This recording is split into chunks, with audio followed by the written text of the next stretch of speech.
Números 10, versículo 1.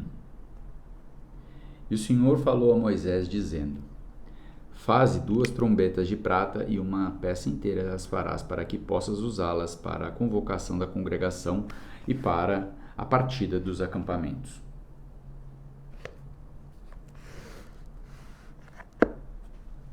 Esse versículo quer dizer que as 2 trombetas de prata tinham uma forma diferente do chifre do carneiro.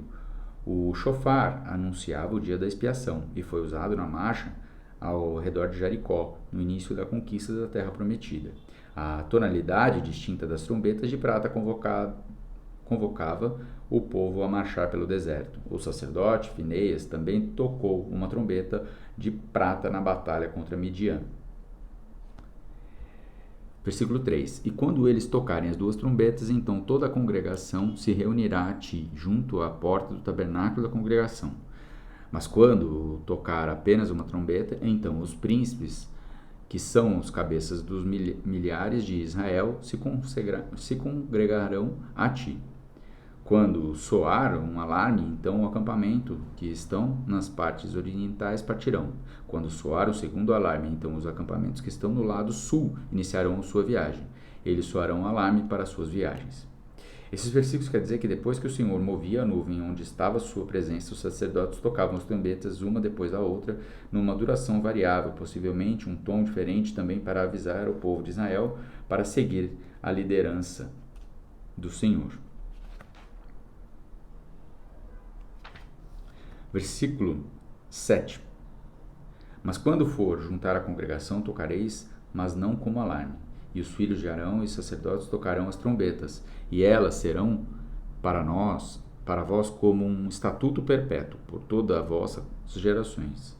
E se sairdes a guerrear em vossa terra contra o inimigo que vos oprime, então tocareis um alarme com as trombetas, e sereis lembrados perante o Senhor vosso Deus, e sereis salvos dos vossos inimigos.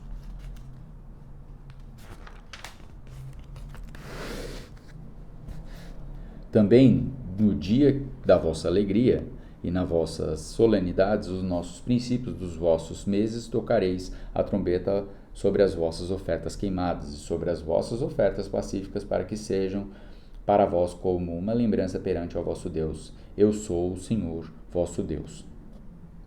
E no 20º dia, no 2º mês do 2º ano, a nuvem se levantou sobre o tabernáculo da congregação, e os filhos de Israel partiram do deserto do Sinai para suas viagens, e a nuvem parou no deserto de Parã. E eles partiram pela primeira vez, conforme a ordem do Senhor, pelas mãos de Moisés. Em primeiro lugar partiu o estandarte do acampamento dos filhos de Judá, segundo os exércitos, e sobre a tropa estava Naasson, filho de Amidab. E sobre o exército da tribo dos filhos de Issacar estava Natanael, filho de Zuar. Esses versículos quer dizer que o 20º dia do mês era menos de uma semana depois do 14º dia do 2º mês, quando as pessoas impuras podiam celebrar a Páscoa. Também era cerca de um mês depois da Páscoa, de uma semana descrita. Após passar 11 meses no deserto de Sinai, o Senhor começou a conduzir seu povo ao destino que ele planejara, a terra prometida. Novamente, os israelitas são descritos como um povo fiel, segundo a ordem do Senhor por meio de Moisés, ao estilo da canção da jornada. Os parâmetros geográficos deste primeiro movimento são os desertos de Sinai e o deserto de Parã. Os israelitas acamparam em Taberá, Quibrote e Ratavá e Hazerote, a caminho do deserto de Parã. Parã ficava no oeste de Midian, a leste do Egito, se estendendo em direção a norte a partir de um ponto ao norte ou nordeste do Monte de Sinai. A norte em direção a Cádiz, Barneia e a leste a Arábia. O texto muda o curso para a região do deserto de Parã, para um contexto mais específico, em um estilo literário semelhante à lista do itinerário dos espiãs. E, posteriormente, a rebelião de Moisés, a ligação de Parã com Midian é confirmada mais adiante na história, segundo Haddad, rei de Edom. Fugiu de Salomão para o Egito, atravessando Midian e Parã. Versículo 16. E sobre o exército das tribos dos filhos de Zebulon estava Eliabe, filho de Elon. E o tabernáculo foi desmontado, e os filhos de Gerson e os filhos de Merari partiram levando o tabernáculo. E partiu a bandeira do acampamento de Ruben, segundo os exércitos. Sobre o seu exército estava Elisur, filho de Sedeur. E sobre o exército da tribo dos filhos de Simeão estava Sulumiel, filho de Zurussadai. E sobre o exército dos filhos de Gade estava Eliasaf, filho de Deuel. E partiram os coatitas, levando o santuário, e os outros levavam o tabernáculo enquanto eles vinham. E partiu a bandeira do acampamento dos filhos de Efraim, segundo os exércitos, e sobre o seu exército estava Elisama, filho de Amiúde. E sobre o exército da tribo dos filhos de Manassés estava Gamaliel, filho de Pedazur. E sobre o exército da tribo dos filhos de Benjamim estava Bidã, filho de Gideone. E partiu a bandeira do acampamento dos filhos de Dan, que era o último dos acampamentos segundo os seus exércitos. Sobre o exército estava Aizer, filho de Amissadai. E sobre o exército dos filhos de Asser estava Pagiel, filho de Ocrã. E sobre o exército do tribo dos filhos de Naphtali estava Aira, filho de Enã.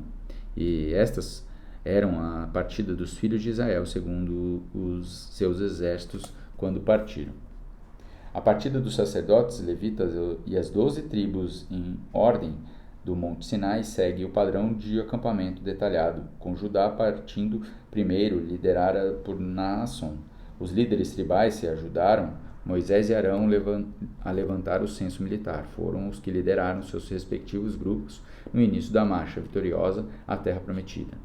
Ordem, harmonia e fidelidade estavam no início da jornada no deserto. Versículo 29. Moisés disse a Robabe, filho de Remuel, o midianita, sogro de Moisés: estavam em viagem para aquele lugar que o Senhor disse: eu o dareis a vós. Vem conosco e faremos bem, porque o Senhor falou bem sobre Israel. Porém ele respondeu: não ireis, mas ireis à minha terra e para os meus parentes. E ele disse: eu te peço, não nos deixes, porque sabe que vós vamos acampar no deserto, e pode ser nossos olhos. E se vieres convosco e conosco, e quando recebermos o bem que o Senhor nos fará, também te faremos bem. Esses versículos quer dizer que Moisés observou 2 vezes que o Senhor falou bem sobre Israel, e prometeu 2 vezes a Robabe que esta bondade também o alcançaria, e ele os ajudasse guiando pelo deserto. Quem era este Robabe, filho de Reuel?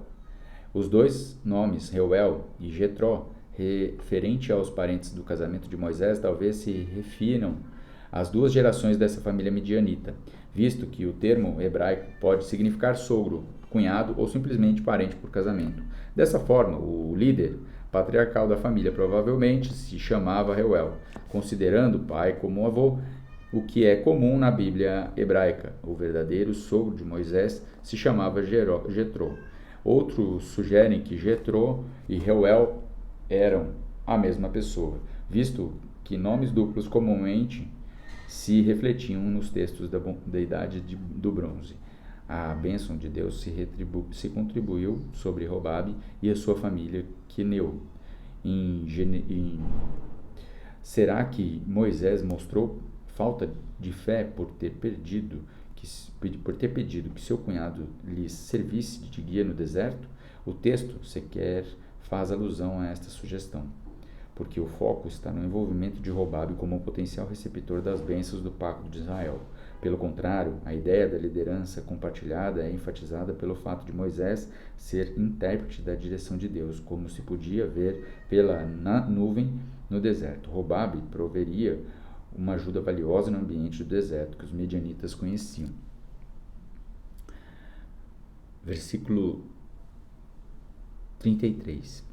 E eles partiram do monte do Senhor em uma viagem de 3 dias, e a arca do pacto do Senhor ia à frente deles, para lhes buscar um lugar para descanso, e a nuvem do Senhor ia sobre eles durante o dia. Quando partiram do acampamento, e quando a arca partia, Moisés dizia: levanta-te, Senhor, que se dissipem os teus inimigos, e os que te odeiem fujam diante de ti. E quando ele pousava, dizia: Volta, ó Senhor, para que muitos milhares de Israel. Esses versículos querem dizer que a canção de batalha da arca é precedida por 2 registros cronológicos cerca da primeira parte do movimento da nuvem do Senhor. Uma viagem de 3 dias cobriria uma distância de 56 e 72 quilômetros, com base nas medidas da viagem mencionada nos anais militares de Faraó dos Egito.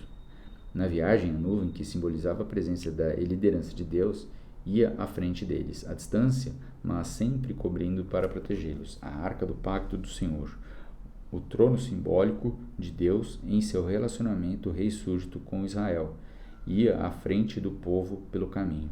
A viagem de 3 dias faz lembrar o pedido de Moisés a Faraó para que deixassem os israelitas viajarem 3 dias no deserto para adorar o Senhor.